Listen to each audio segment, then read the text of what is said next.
மாற்றத்தை விரும்பும் மக்களின் மாநாடு. மாறுவோம், மாற்றுவோம். இது மாற்றத்திற்கான எளிய மக்களின் புரட்சி. திரள்வோம், திரள்வோம், திருச்சியில் திரள்வோம், தீந்தமிழ் இனத்தீரே.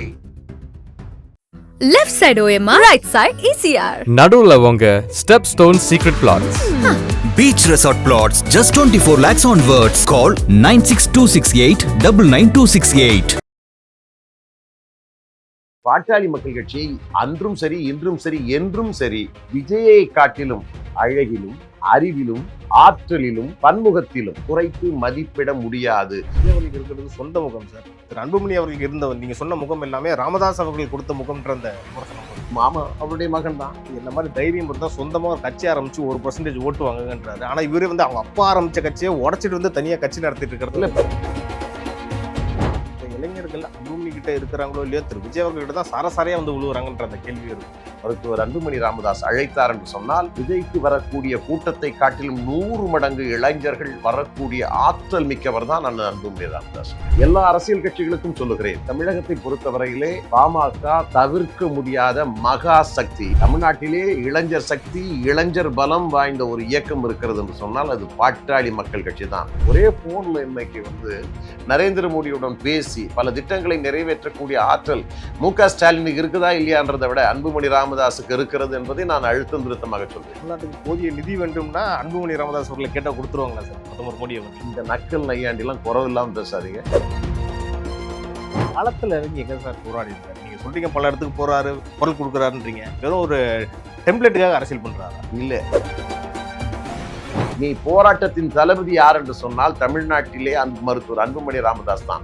அவர் போராடாத போராட்டங்களே இல்லை. சென்னையில தூய்மை பணியாளர் போராட்டம், ஆசிரியர்கள் போராட்டம், எங்கேயுமே பாமக சார்பாக எந்த ஒரு போராட்டமும் நடக்கல. ராமதாஸ் அவர்கள் வந்து பாமகோட தலைவராக இருந்தப்போ செயல்பாடுகள்லாம் நல்லா இருந்துச்சு.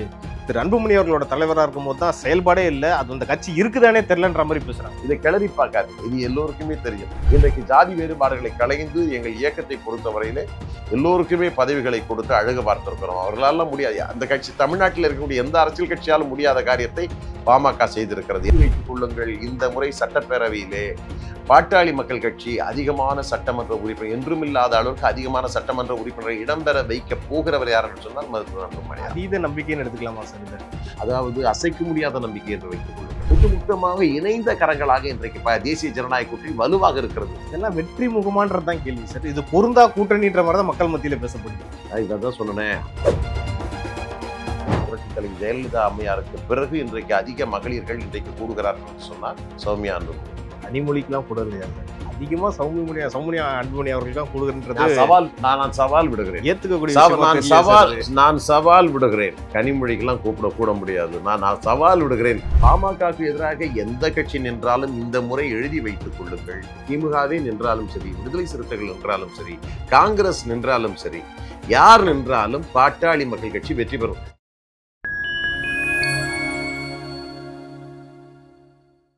ஃபைன் டைம் நேயர்களுக்கு வணக்கம். இன்று நம்மோடு இணைந்திருப்பவர் பாட்டாளி மக்கள் கட்சியின் மூத்த தலைவரும் நீதியின் குரல் அமைப்பின் நிறுவனருமான திரு CR பாஸ்கரன் அவர்கள். சார் வணக்கம் சார். வணக்கம் தேவராஜ் சார், எப்படி சார் இருக்கீங்க? Okay sir. திரு விஜய் அவர்கள் சமீப காலமா பரபரப்பா அரசியல் தான் பண்ணிட்டு இருக்காரு. ஆனா அவரை எதிர்த்து விமர்சிச்சு பேசக்கூடிய எந்த இடத்துலயும் திரு அன்புமணி அவர்கள் தவறாருன்ற அந்த விமர்சனம் இருக்கு சார். என்ன பயம் காரணமா? பரபரப்பு அரசியல்லாம் அவர் பண்ணல.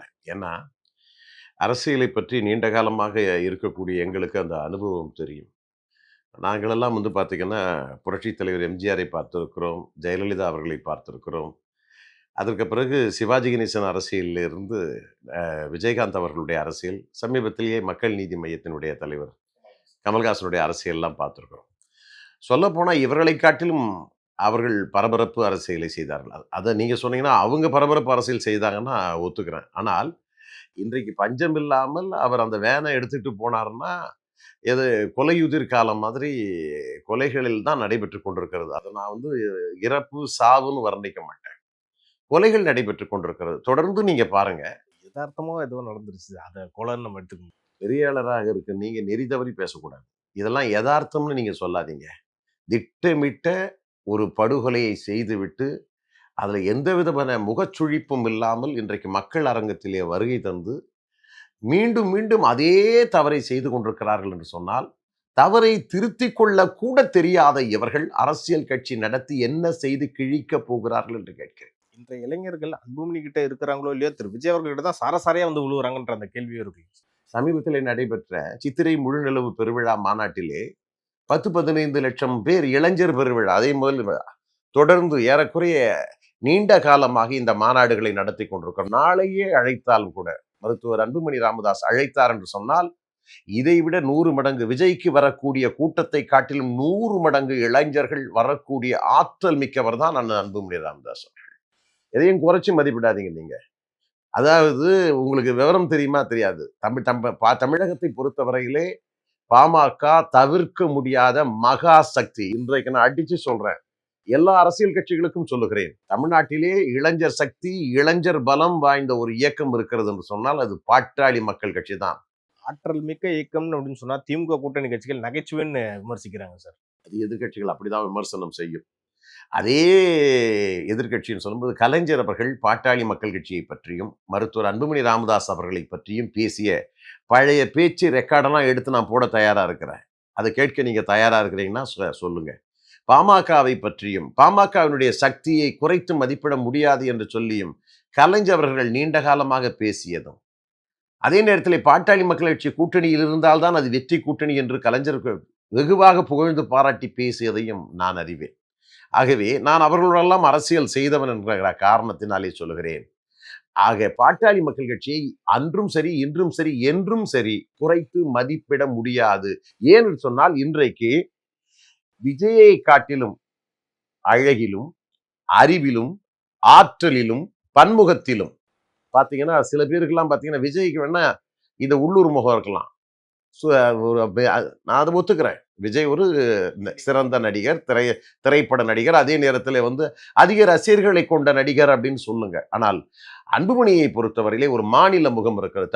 தமிழ் பண்பாடு, தமிழ் கலாச்சாரம், தமிழக இளைஞர்களை சார்ந்து நிலைப்பாடுகளை எடுப்பது. அதே போல தேசிய அளவிலே இந்திய தேசிய அளவிலே பார்த்தீர்கள் என்றால் நாடாளுமன்றத்திலே அவர் ஆற்றிய உரை என்பதோடு மட்டுமல்லாமல் சுகாதாரத்துறை அமைச்சராக இருந்து அவர் செய்த பணிகள் 108 ஆம்புலன்ஸிலே இருந்து, குடும்ப நல்வாழ்வுகளிலே இருந்து, அதே நேரத்தில் கிராமப்புற மருத்துவ மேம்பாடு திட்டங்களிலே இருந்து நூற்றுக்கணக்கான திட்டங்கள் எல்லாம் சொல்றதுக்கு நேரம் இல்லை. அந்த தேசிய முகம் அவருக்கு இருக்கிறது. அதே போல சர்வதேச முகம், ஐநா அமைப்பிலே சென்று பேசியது, அதே நேரத்திலே அமெரிக்காவில் இருக்கக்கூடிய சுகாதாரத்துறை முதற்கொண்டு அவரை பாராட்டியது என்கிற சர்வதேச முகமும் உண்டு. மாநில முகமும் உண்டு, தேசிய முகமும் உண்டு, சர்வதேச முகமும் உண்டு அன்புமணி அவர்களுக்கு. ஆகவே இந்த 3 முகம் பன்முகம் இருக்கிறது. அதுல ஏதாவது ஒரு முகமாவது விஜய் கிட்ட இருக்குதான்னு காட்டுங்க. திரு விஜய் அவர்களுக்கு இருக்கிறது சொந்த முகம் சார். திரு அன்புமணி அவர்களுக்கு இருந்த நீங்க சொன்ன முகம் எல்லாமே ராமதாஸ் அவர்கள் கொடுத்த முகம்ன்ற அந்த விமர்சனமும் இருக்கு. இல்ல இப்ப எது, அதாவது எல்லாம் ஆமா அவருடைய மகன் தான், அதுல என்ன, அவருடைய முகம் தானே, அது அவருடைய மகன் தானே, அதுல மாற்று கருத்துக்கள். ஒரு மாநாட்டுல தெளிவா சொல்றாரு சார், என்ன மாதிரி தைரியம் இருந்தா சொந்தமா ஒரு கட்சி ஆரம்பிச்சு 1% ஓட்டு வாங்குங்கன்றாரு. ஆனா இவரு அவங்க அப்பா ஆரம்பிச்ச கட்சியை உடைச்சிட்டு தனியா கட்சி நடத்திட்டு இருக்கிறது. இல்ல பழைய கேள்வியை கேட்டு என்ன குழப்பாதீங்க. அதாவது பாத்தீங்கன்னா கடந்த 30 ஆண்டுகளுக்கு மேலாக 35 ஆண்டுகளுக்கு மேலாக பாமக அரசியலை வெகு வேகமாக நடத்தி கொள்கைகளை வகுத்தெடுத்து இன்னைக்கு புகையிலை சிகரெட் பிடிக்க கூடாதுன்னு சொல்ற அந்த சட்டங்கள் வந்திருக்குது. இன்னைக்கு திரையில பாத்தீங்கன்னா நீங்க தொலைக்காட்சிகளிலும் சரி, அதே நேரம் திரையரங்குகள்லையும் அப்படிலாம் வருதுன்னு சொன்னா அதுக்கு யார்? மருத்துவர் அன்புமணி ராமதாஸ் அவர்கள் தான் காரணம்.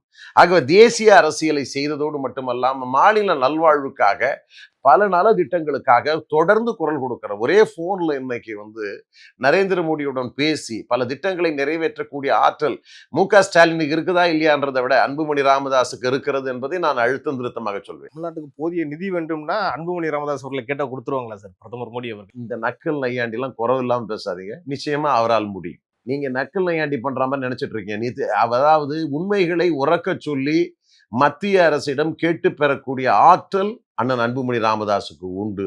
அது மாநில துறையாக இருந்தாலும் சரி, மத்திய துறையாக இருந்தாலும் சரி, எல்லாவற்றிலும் அதற்கான அறிவும் ஆற்றலையும் அதற்கான செல்வாக்கையும் அவர் வைத்திருக்கிறார் என்று நான் உறுதியாக சொல்லுகிறேன்.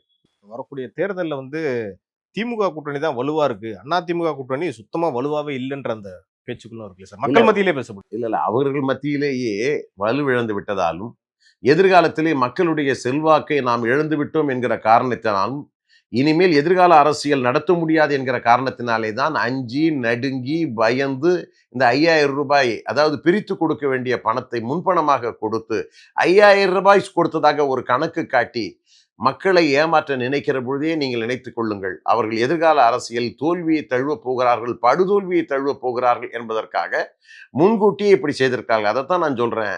கோழிக்கு நொய்யரிசி போட்டு கோழியை அமுக்கி போறான் பாருங்க. அந்த கோழியை அமைக்கும் போற கலையை இன்றைக்கு அவர்கள் திராவிட முன்னேற்ற கழகம் தொடர்ந்து செய்து வருகிறது. இந்த முறை மக்கள் ஏமாற மாட்டார்கள். மக்கள் தான் சார் கொண்டாடிட்டு இருக்காங்க, மகளிர்கள் கொண்டாடிட்டு இருக்காங்க சார். 5000 ரூபா உங்களுக்கு வந்து கொடுத்தது நல்ல விஷயம் சொல்லிட்டு இருக்காங்க. அதை வந்து விமர்சிக்கிறீங்களே, அது வந்து எப்படி சார் எடுத்து? இல்ல, பொங்கல் விழா மாதிரியும் தீபாவளி விழா மாதிரியும் கொண்டாடி இருப்பதை நீங்க பார்த்து படம் பிடிச்ச மாதிரி பேசாதீங்க. நீங்க, நான் தான் சொல்லிட்டேனே, மக்களுக்கு தெரியும் இது இன்னைக்கு இந்த மாசம் வரக்கூடிய தொகை, இது அடுத்த மாசம் வரக்கூடிய தொகை, அது 2 மாசத்துக்கு வரக்கூடிய தொகை இன்னைக்கு ஏன் போடுறாங்கன்ற கணக்கு அவங்களுக்கு தெரியாதா? இது அவர்களுடைய பணம். இந்த நாட்டு மக்கள் கொடுக்கிற வரி பணமே கோட்டையாய் கொடிமரமாய் நாட்டை காக்கும் அரண்களாக திகழ்கிறது என்பது தெரியும். அவர்களுக்கு வரக்கூடிய அந்த உரிமை தொகை என்பது அவருடைய தொகை. அதை முன்கூட்டியே இன்னைக்கு பார்த்தீங்கன்னா, இந்த அரசு நிர்வாகத்துல போக்குவரத்து தொழிலாளர்கள் ஓய்வூதியம் கேட்டிருக்கிறாங்க. சத்துணவு தொழிலாளர்கள் இன்றைக்கு நியாயமான ஊதியம் கேட்டு போராடி கொண்டிருக்கிறார்கள். டாஸ்மாக் பணியாளர்கள் போராடி கொண்டிருக்கிறார்கள். நூற்றுக்கணக்கான துறைகளிலே மக்கள் போராடி கொண்டிருக்கிறார்கள். நிலுவைத் தொகை இந்த அரசாங்கம் அவர்களுக்கு விடுவிக்க தயாராக இல்லை. அது மாத்திரமல்ல, சுகாதாரத்துறையிலே, மருத்துவத்துறையிலே செவிலியர்கள் இருக்கிறார்கள் பாருங்க. அந்த செவிலியர்களுக்கு நீண்ட காலமாக இன்றைக்கு ஊதியம் கொடுக்காமல் இருந்து கொண்டிருக்கிறார்கள். அவர்களை பணி நிரந்தரம் செய்யாமல் இருந்து கொண்டிருக்கிறார்கள். கேட்டால் கஜானா காலி என்று சொல்கிறார்கள். அதே போல இன்றைக்கு ஒட்டுமொத்தமாக பேராசிரியர்கள் நியமனம், பகுதி நேர பேராசிரியர்கள் நியமனம் என்கிற ஒரு தகவலை அவர்கள் வைத்துக் கொண்டிருக்கிறார்கள். நீண்ட காலமாக அவர்கள் போராட்டம் என்று நூற்றுக்கணக்கானவர்கள் போராடி கொண்டிருக்கிற பொழுது அவர்களுக்கெல்லாம் நிலுவைத் தொகையிலே இன்றைக்கு கொடுக்காமல் இன்றைக்கு ஏமாற்றிக் கொண்டிருக்கிற இந்த அரசு, ஒட்டுமொத்தமாக கஜானா காலி என்று சொல்லிக் கொண்டிருக்கிற இந்த அரசு இன்றைக்கு மட்டும் வீரவசனம் பேசுகிறதா? இவ்வளோ குற்றச்சாட்டை நீங்க எடுக்குனீங்களே சார், இது எல்லாமே அறிக்கை வாயிலா திரு அன்புமணி அவர்கள் நிறைய இடத்துல சொல்லியிருக்காரு. ஆனா களத்துல இறங்கி எங்க சார் போராடி இருக்காரு? நீங்க சொல்றீங்க பல இடத்துக்கு போறாரு, குரல் கொடுக்குறாருன்றீங்க. வெறும் ஒரு டெம்ப்ளேட்டுக்காக அரசியல் பண்றாரா? இல்ல, என்ன தூண்டி விடுறீங்களா? என்ன வந்து கள யதார்த்தத்தை சொல்றேன். இல்ல, அந்த யதார்த்தம் பதார்த்தம்லாம் நான் எல்லாம் பேசாதீங்க. இன்னைக்கு தமிழ்நாட்டிலே ஒரு பொறுப்புள்ள அரசியல் கட்சியாக போராடி கொண்டிருக்கிற கட்சி, மக்களை வழிநடத்தி கொண்டிருக்கிற கட்சி எதுன்னா பாட்டாளி மக்கள் கட்சி. இதான் ஒரு மருத்துவர் அன்புமணி ராமதாஸ் தான் 108 நாட்களாக நடைபயணம் செய்து இந்த ஆட்சியினுடைய தீமைகளை சொல்வதோடு மட்டுமல்லாமல், விவசாயத்திலே இருந்து, நலிவுற்ற தொழிலாளர்கள் வாழ்விலே இருந்து, வேலையற்ற இளைஞர்களினுடைய எதிர்காலம் குறித்து அக்கறையோடு பல கருத்துக்களை சொன்னதோடு மட்டுமல்லாமல் போராடுகிற அந்த காட்சியை நீ பார்த்ததில்லை தேவராஜன். இன்னொன்னு சொல்றேன், நெய்வேலி நடைபெற்ற அந்த வீடுகளை இழந்து இருக்கக்கூடியவர்கள், நிலத்தை கொடுத்தவர்கள், அவர்களுக்கு வேலை வாய்ப்பு என்று சொல்லி அவர்களை ஏமாற்றி வஞ்சித்து, அதே நேரத்தில் தொழிலாளர்களுக்கு பணி நிரந்தரம் செய்யாமல் அவர்களை ஏமாற்றி கொண்டிருக்கக்கூடிய அங்க போய் போராட்டம் செய்து யார்? இந்த விஜயா போராட்டம் பண்ணார்? இல்லை, இந்த ஸ்டாலின் போய் போராட்டம் பண்ணாரா? எங்கள் அருமை அன்புமணி ராமதாஸ் அவர்கள் தான் போராட்டம் செய்தார். நீ போராட்டத்தின் தளபதி யார் என்று சொன்னால் தமிழ்நாட்டிலே மருத்துவர் அன்புமணி ராமதாஸ் தான். அவர் போராடாத போராட்டங்களே இல்லை. கடந்த முறை கூட ஜாதிவாரி கணக்கெடுப்பு எடுக்க வேண்டும் என்று சொல்லி அனைத்து சமுதாயங்களுக்கும் இன்றைக்கு சமூக நீதி கிடைக்க வேண்டும், இடஒதுக்கீடு கிடைக்க வேண்டும் என்று லட்சக்கணக்கான மக்களை திரட்டி அங்கே ஒரு போராட்டம், விழுப்புரத்திலே ஒரு போராட்டம் என்று நாளொரு மேனியும் பொழுதொரு வண்ணமாக போராட்டத்தை நடத்தி கொண்டிருக்கக்கூடிய மருத்துவர் அன்புமணி ராமதாஸ் அவர்களை பார்த்து எங்கிருந்து வர்றீங்க நீங்களாம் எங்க கோபாலபுரத்திலிருந்து வர்றீங்களா, இல்ல அங்க வெள்ளச்சேரியில இருந்து வர்றீங்களா, இல்ல எதுல இருந்து வர்றீங்க? நீங்க தூய்மை பணியாளர்கள் போராட்டம், ஆசிரியர்கள் போராட்டம், எங்கேயுமே பாமக சார்பா எந்த ஒரு போராட்டமும் நடத்தலையே சார். பாமக அதிலே பங்கு பெற்றதோடு மட்டுமல்லாமல் அவர்களை அரவணைத்து அவர்களுக்காக நாங்கள் இருக்கிறோம், நம்பிக்கையோடு போராட்டம் செய்யுங்கள், நம்பிக்கையோடு காய்களை நகர்த்துங்கள் என்று சொல்லி அந்த போராட்டக்காரர்களுக்கு வலு ஊட்டியது பாட்டாளி மக்கள். இன்னைக்கும் போய் அவர்களை போய் கேட்டு பாருங்க. அன்புமணி ராமதாஸ் ஆறுதலும் தேர்தலும் சொன்னதோடு மட்டுமல்லாமல் வழிகாட்டி இருக்கிறார். இந்த மாநில அரசை வலியுறுத்தி இருக்கிறார், அவர்களை எச்சரித்திருக்கிறார். மற்றவர்களெல்லாம் சும்மா வந்து பார்த்துட்டு ஆறுதல் சொல்லி போயிட்டு இருப்பாங்க. ஆனால் அன்புமணியினுடைய ஆறுதல், அழுத்தமான ஆறுதல், அரசாங்கத்தை நிமிர்ந்து பார்க்க வைத்த அதே நேரத்திலே பல நேரங்களிலே சமாதான பேச்சுவார்த்தைக்கு அரசு இறங்கி வந்தது என்று சொன்னால் அன்புமணி ராமதாசனுடைய அற்புதமான வழிகாட்டுதல் என்பதை இந்த இடத்துல நான் பல பேர் சொல்றாங்க சார். ராமதாஸ் அவர்கள் வந்து பாமக தலைவரா இருந்தப்போ செயல்பாடுகள்லாம் நல்லா இருந்துச்சு, திரு அன்புமணி அவர்களோட தலைவரா இருக்கும் போது தான் செயல்பாடே இல்லை, அது அந்த கட்சி இருக்குதானே தெரியலன்ற மாதிரி பேசுறாங்க. இந்த நெகட்டிவ் கேள்வி எல்லாம் எழுதிட்டு வர்றதுல வந்து நீங்க ரொம்ப சாமர்த்தியமா தான் பண்ணிட்டு இருக்கிறீங்க. எங்களுக்கு அவரையும் தெரியும், இவரையும் தெரியும்.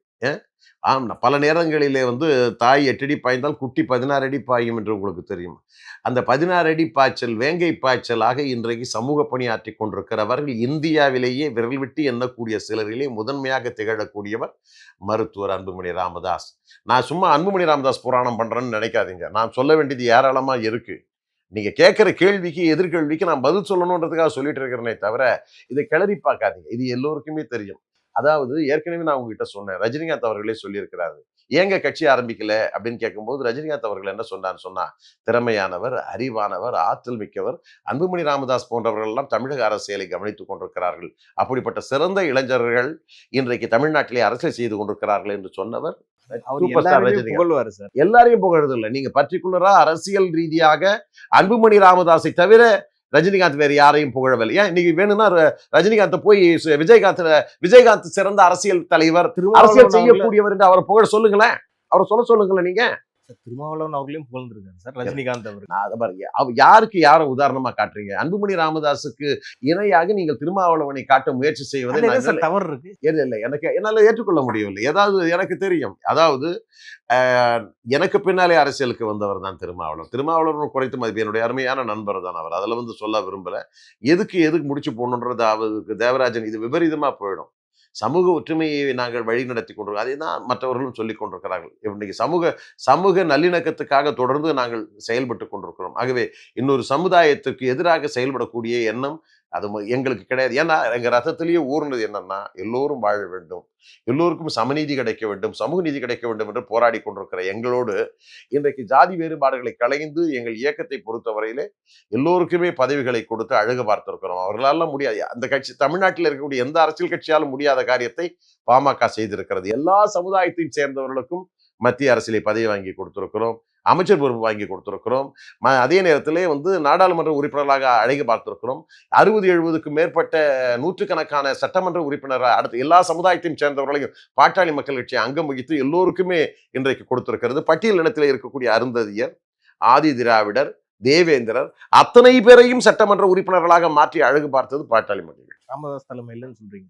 திரு அன்புமணி தலைமையில அது நடக்குமான்ற கேள்விக்குறி இருக்கு. நீங்க இன்னைக்கு வெப்சைட்ல போய் இப்ப ஆராய்ச்சா கூட எங்க பார்த்தாலும் இந்த கட்சியை நிறுவிய மருத்துவர் ஐயா, அதுல ஒண்ணு மாற்று. ஆனால் இன்றைக்கு கட்சியை வழிநடத்தக்கூடியவர், தலைவராக இருக்கக்கூடியவர், மாம்பழ சின்னத்தை பெற்றதோடு மட்டுமல்லாமல் ஒட்டுமொத்த பாட்டாளி மக்கள் கட்சியினுடைய பொதுக்குழு உறுப்பினராலும் நிர்வாகிகளாலும் தேர்ந்தெடுக்கப்பட்டவர் மருத்துவர் அன்புமணி ராமதாஸ் என்று தெளிவாக வரையறுத்து செய்திருக்கிறார்கள். அதுக்கு மேல நீங்க உள்ள போக விரும்பவில்லை. அவர்களே அமைதியாகி விட்டார்கள்.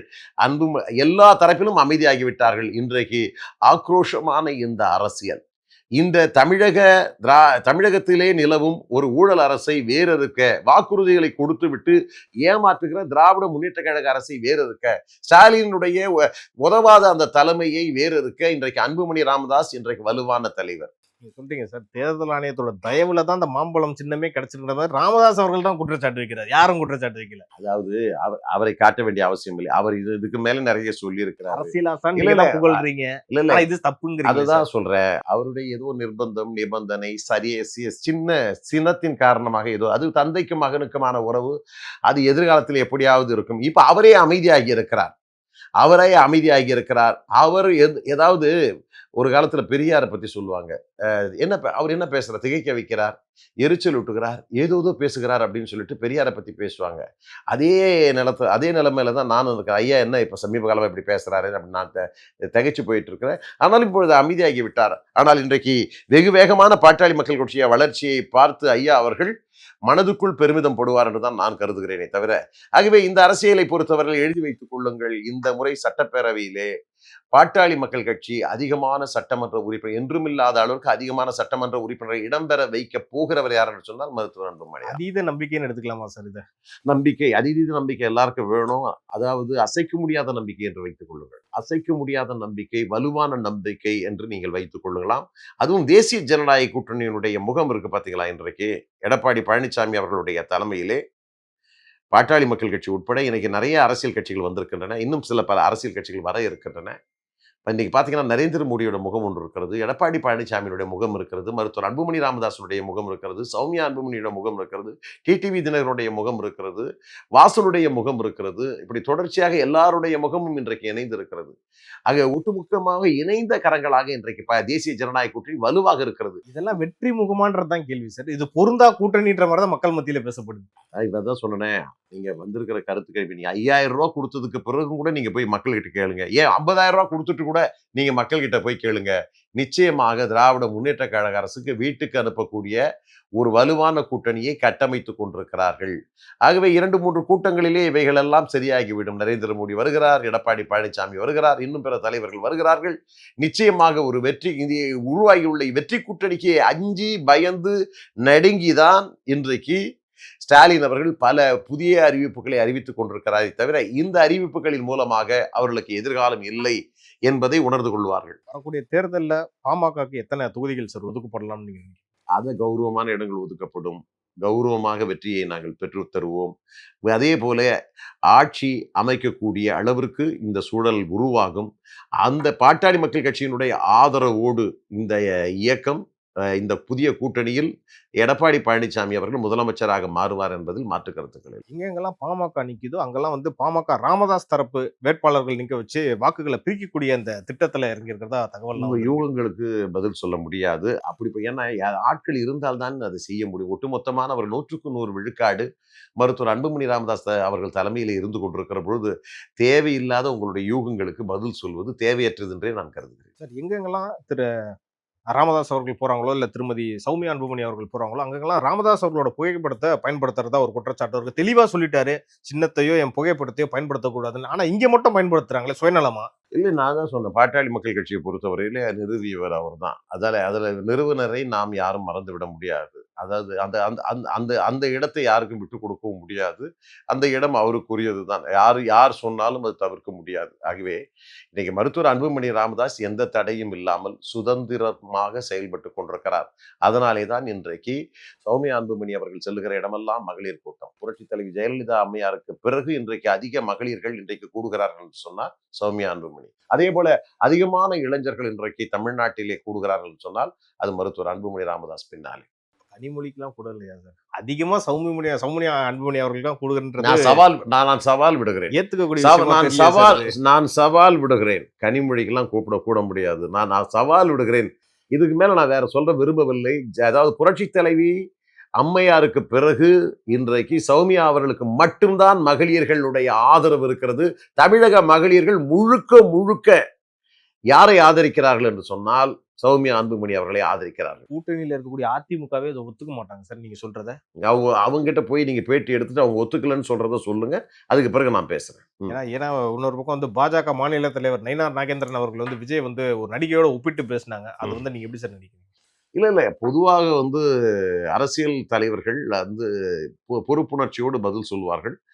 அந்த வகையிலே வந்து என்ன காரணம் என்று நமக்கு புரியவில்லை. அதற்கு பாஜகவை சேர்ந்தவர்கள் தான் பதில் சொல்லி கொண்டிருக்கிறார்கள். நாம் சொல்ல வேண்டிய அவசியம் இல்லை. நான் அதை பார்க்கவே இல்லை. அவர் என்ன சொன்னார், எது சொன்னார் நான் பார்க்கவே இல்லை. ஆனால் அதே நேரத்தில் அதற்கு அண்ணாமலை பதில் சொல்லியிருக்கிறார், குஷ்பு போன்றவர்கள் பதில் சொல்லியிருக்கிறார்கள், வானதி சீனிவாசன் போன்றவர்கள் பதில் சொல்லியிருக்கிறார்கள். நான் பதில் சொல்ல வேண்டிய அவசியம் இல்லை. என்று சொன்னால் அவர் பொறுப்பும் கடமையும் உணர்ந்த ஒரு உன்னதமான தலைவர். நீண்ட காலமாக அரசியலில் பயணப்பட்டு கொண்டிருக்கிறார். அவர் உண்மையை தவிர எதுவும் சொல்ல மாட்டார் என்கிற நம்பிக்கை எனக்கு உண்டு. ஒரு கேள்வி சார், கூட்டணியில இருக்கக்கூடிய டிடிவி தினகரன் அவர்கள் ஒன்று சொல்லியிருக்காரு, வரக்கூடிய தேர்தலில் வந்து விஜய் அவர்கள் பெரும் தாக்கத்தை ஏற்படுத்துவார், விஜயகாந்த் ஏற்படுத்திய தாக்கத்தை விட இவர் அதிகமா ஏற்படுத்துவார்னு சொல்றாரு. உங்களுடைய கருத்து? நான் கேட்டேன். அதாவது அவர் ஒரு 6% வாக்கு வாங்கியிருந்தாருன்னா இவர் ஒரு 7%. இதுதான் அதிக தாக்கம். 20% சொல்லிட்டு இருக்காங்க சார். இல்ல டிடிவி தினகரன் வார்த்தையிலே என்ன சொல்லுகிறார் என்று சொன்னால் இவர் ஒரு விஜயகாந்தை விட கொஞ்சம் கூடுதலாக தாக்கத்தை ஏற்படுத்துவார் என்று சொல்கிறார்கள். ஆனால் விஜயகாந்த் அவர்களுடன் அருகில் இருந்து நான் பார்த்தவன், அவருடன் அரசியலிலே நான் பயணப்பட்டவர், எனக்கு அவரை தெரியும். இன்றைக்கு விஜய்க்கு வரக்கூடிய விட 10 மடங்கு கூட்டம் அவருக்கு கூடியது. அவர் பேச்சை ரசித்து கேட்டார்கள். அவர் மாநில அரசியலிலே எதிர்த்து நின்று போராடியவர். அதில் ஒரு துளி கூட இன்றைக்கு விஜயனுடைய பங்களிப்பு இல்லை என்பதை என்னாலே சொல்ல முடியும். ஆக விஜயகாந்தினுடைய வீரம் வேறு, விஜயகாந்த் இருந்த வரையில் அந்த வீரம் வேறு. இன்றைக்கு விஜயினுடைய வீரம் வேறு. ஆகவே இவைகளெல்லாம் வீரத்தோடு கணக்கிட முடியாது. களத்திற்கு வரட்டும், பார்க்கலாம். சார், திமுக காங்கிரஸ் இடையே வந்து அந்த கூட்டணி தொடர்பான அந்த சர்ச்சைகள் வந்து தொடர்ந்துகிட்டே இருக்கு. வரக்கூடிய தேர்தலில் வந்து திமுக காங்கிரஸ் கூட்டணி தொடருமா? அப்படியே தொடர்ந்தாலும் அந்த வெற்றி வாய்ப்புகள் எப்படி இருக்குன்னு நினைக்கிறீங்க? பொதுவா வந்து நான் தொடர வேண்டும் என்று தான் நான் ஆசைப்படுவேன். ஏன்னா தொடர்ந்தாதான் தோல்வி நிச்சயம் அப்படின்னு தெரியும். இது வெற்றி கூட்டணி சார் இது. எது அதுதான் காங்கிரஸ் சொல்றேன். திமுக. அதாவது ஒட்டுமொத்தமாக காங்கிரஸுக்கு எவ்வளவு இடங்கள் கொடுக்கிறார்களோ அவ்வளவு இடங்களும் எதிர்க்கட்சிக்கு லாபம், தேசிய ஜனநாயக கூட்டணிக்கு லாபம். காங்கிரஸ்ல எங்க தொண்டர்கள் இருக்கிறான்? எல்லாருமே தலைவர்கள் தான் இருக்கிறான். எல்லா தலைவர்களுக்குமே இடங்களை கொடுக்க வேண்டும் என்று சொன்னால் அவருடைய இன்றைக்கு பிரச்சனையே அதுதான். ஆகவே நீ இதே சூழல் தொடர்ந்தது என்று சொன்னால் காங்கிரஸுக்கு ஒரு இடங்கள் கூட கிடைக்காது, 0 தான் கிடைக்கும். காங்கிரஸுக்கு எதிராக பாமக நிக்க வச்சா கூட 0 தானா? ஏன்னா பாமக 0 சொல்லிட்டு இருக்காங்க. இல்ல நீங்க சொல்ற எந்த இடத்துல காங்கிரஸ் பாமகவுக்கு எதிராக எந்த கட்சி நின்றாலும் இந்த முறை எழுதி வைத்துக் கொள்ளுங்கள், இந்த முறை பாமக தான் வெற்றி பெறும். திமுகவே நின்றாலும் சரி, விடுதலை சிறுத்தைகள் நின்றாலும் சரி, காங்கிரஸ் நின்றாலும் சரி, யார் நின்றாலும் பாட்டாளி மக்கள் கட்சி வெற்றி பெறும். கடந்த தேர்தல் கணிப்புகளை பாருங்க, கணிப்புகளே வேண்டாம், தேர்தல் ரிசல்ட்டை நீங்க பாத்தீங்கன்னா பல இடங்கள்ல 500 இடங்கள், 500 ஓட்டுகள், 200 வாக்குகள், 2000 வாக்குகள், அப்படி 500 1000 வாக்குகள்ல பாட்டாளி மக்கள் கட்சி 10 இடங்கள்ல தோல்வி பெற்றிருக்கிறது. அதே போல அதிமுகவும் தோல்வி பெற்றிருக்கிறது. அதெல்லாம் நிரப்பி பார்த்தீங்கன்னாலே கடந்த முறையே திமுக ஆட்சிக்கு வந்து விடாது. இந்த நேரத்துல இந்த சூழ்நிலை காங்கிரஸ் அதிக இடங்களை கேட்டு திமுகவை நிர்பந்திக்கிற பொழுது திமுக என்ன சொல்லணும்னு சொன்னா, உங்களுக்கு கொடுக்கக்கூடிய அத்தனை இடங்களிலும் நீங்கள் தோல்வி வருவீர்கள், நான் ஆட்சிக்கு வருவதற்கு தடையாக நீங்கள் இருக்கிறீர்கள். ஆகவே காங்கிரஸ் இன்றைக்கு எங்களுக்கு வந்தால் சரி, வராவிட்டாலும் சரி என்கிற மனநிலையிலே தான் திராவிட முன்னேற்ற கழகமே இருக்கிறது. விபரீதமான எந்த முடிவாவது இவர்கள் எடுத்தார்கள் என்று சொன்னால் இன்றைக்கு தேசிய அரசியலிலே இருந்தே காங்கிரஸ் கழட்டிவிடக்கூடிய ஒரு சூழ்நிலையை திமுக செய்யும். அதான் சூழ்நிலை உருவாகும். ஆகவே சூழ்நிலையை உணர்ந்து காங்கிரஸ்காரர்கள் கொடுக்கிற இடத்தை வாங்கி கொண்டு மௌனித்து செல்வார்கள் என்றுதான் நான் கருதுகிறேன். தமிழ்நாடு காங்கிரஸ் இப்ப இருக்கக்கூடிய தலைவர்கள் வந்து சுயலாபத்துக்காக தான் அரசியல் பண்றாங்கன்னு நீங்க நினைக்கிறீங்க? நீங்களே உண்மையை சொல்லிட்ட பிறகு நான் அதெல்லாம் கருத்தாவே சொல்ல முடியாது. இன்றைக்கு தேசிய ஜனநாயக கூட்டணியில் இருக்கக்கூடிய பாரதிய ஜனதா கட்சி எப்படி இருந்தது? ஒரு காலத்திலே காங்கிரஸ் தமிழ்நாட்டை ஆண்ட கட்சி. அது 1967க்கு பிறகு காங்கிரஸ் இன்றைக்கு வளரவும் இல்லை, ஆட்சிக்கு வரவும் இல்லை. அதிமுக திமுக தோள்களிலேயே தோண்டுதான் இன்றைக்கு ஏதோ தானும் இருக்கிறேன் என்று சொல்லிக்கணும். ஆனால் இன்றைக்கு காங்கிரஸை விட 6 மடங்கு பாரதிய ஜனதா கட்சி தமிழ்நாட்டிலே வளர்ந்திருக்கு. 6 மடங்கு வளர்ந்திருக்கிறது. ஒரு சீட்டு கூட இன்னைக்கு 4 சீட்டு கூட்டணியில தான் சார் ஜெயிச்சிருக்கு. தனியா நீ எப்ப சார்? அதைத்தான் சொல்லுகிறேன். கடந்த நாடாளுமன்ற தேர்தலிலே இன்றைக்கு 18 விழுக்காடு பாமகவும் பாஜகவும் சேர்ந்து 18 விழுக்காடு வாங்கியதை உங்களுக்கு நினைவுபடுத்த நான் கடமைப்பட்டிருக்கிறேன். அதே போன்று காங்கிரஸ் தலைமையிலே ஒரு கூட்டணி அமைந்தது என்று சொன்னால் 3 விழுக்காடுக்கு மேல் வாங்குவதற்கு கூட அவர்களிடம் ஏன் 2 விழுக்காடுக்கு மேல் தமிழ்நாட்டில் காங்கிரஸ் கிடையாது என்பதை அழுத்தம் திருத்தமாக சொல்லுகிறேன். உண்மையை உணர்ந்து காங்கிரஸ் கொடுக்கிற இடத்தை வாங்கி கட்டிக் கொள்வார்கள் என்று தான் நான் கருதுகிறேன். நேரத்துக்கும் கருத்துக்கும் நன்றி சார். நன்றி தேவராஜ்.